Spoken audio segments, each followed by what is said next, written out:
The Forest Department in Nainital has called for the assistance of the Indian Air Force and the Indian Army to combat a relentless forest fire that has been raging for over 36 hours now, consuming numerous hectares of lush greenery.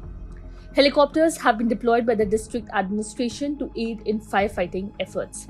Uttarakhand Chief Minister Pushkar Singh Dhami has announced plans to convene a meeting to address the escalating situation of the Nainital forest fire in Haldwani district. Uttarakhand Chief Minister Pushkar Singh Dhami said that Nainital is facing a big fire. The forest fires are a challenge for us. This is a big fire. We are working for all the essential needs. We have asked for help from the army. I am going to conduct a meeting in Haldwani today. We have conducted a meeting in Dehradun also regarding this. We will try to control the fire as soon as possible, he said. The blaze broke out in a forest fire near Nainital and has spread near the High Court colony, which is situated near the Pines area and has also affected traffic movement. Nainital Municipal Corporation Executive Officer Rahul Anand said, "We received information of IAF helicopters seeking permission to take water from Nainital to douse the fire. To make arrangements, we closed boating in the lake for the day. Fire is reported in Nainital in many places, including very close to the Air Force station in the district.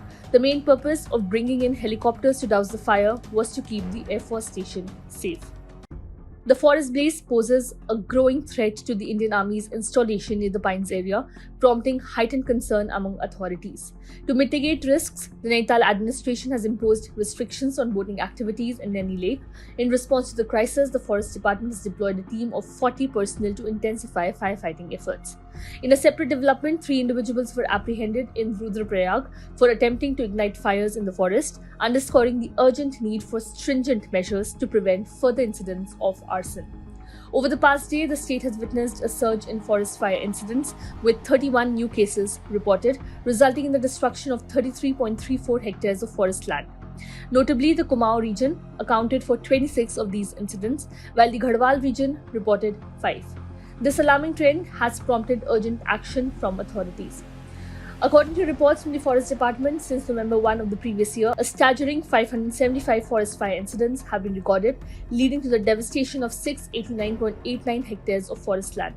These statistics underscore the pressing need for concerted efforts to combat and prevent forest fires in Uttarakhand. जंगलों की आग हमारे लिए बहुत चुनौती है और लगातार आग बढ़ी है। उसको लेकर हम लगातार तैयारी भी कर रहे हैं, लगातार जो ज़रूरत की चीज़ें हैं उसके लिए भी काम कर रहे हैं। सेना से भी हमने मदद मांगी है। सेना के हेलीकॉप्टर भी आज पानी डाल रहे हैं और भी मैं भी आज हल्द्वानी में भी अभी इस पर मैं मीटिंग करने वाला हूं। कल यहाँ देहरादून में भी करी है। हमारा हर प्रयास रहेगा कि जल्दी से जल्दी इस आग पर काबू पाया जाए। हम इसके लिए काम कर रहे हैं। इन्फॉर्मेशन आई थी, मेन हमारे पास ये आया था कि वायुसेना की तरफ से जो आई थी हेलीकॉप्टर आग बुझाने के लिए, तो उन्हें परमिशन चाहिए थी नैनीताल से पानी ले जाने के लिए, तो उसकी हमें सूचना आई थी। तो हमने उस क्रम में ही यहाँ पे वो किया था तथा यहाँ पे जो है बोटिंग बंद कराई थी। किंतु ये जग जाहिर है कि नैनीताल में कई जगहों पे आग लगी है, पाइन्स के पास, एरीज के पास और हमारे लड़िया कंठा में जो एयरफोर्स स्टेशन भवाली है उसके बहुत ही निकट लगी थी। तो ये जो हेलीकॉप्टर अभी आई है, इनका सबसे प्रमुख उद्देश्य जो था वो यही था कि जो एयरफोर्स का स्टेशन है उसको सुरक्षित रखा जाए, उनके चारों तरफ जो आग पहुंच रही थी उन स्टेशन तक उसको बुझाया जाए। अब क्या स्थिति है? अभी जो स्थिति अभी तक हमारे सामने आई है कि स्थिति अब नियंत्रण में है, वो अभी भी लगातार प्रयास जारी है। Subscribe to One India channel and never miss an update.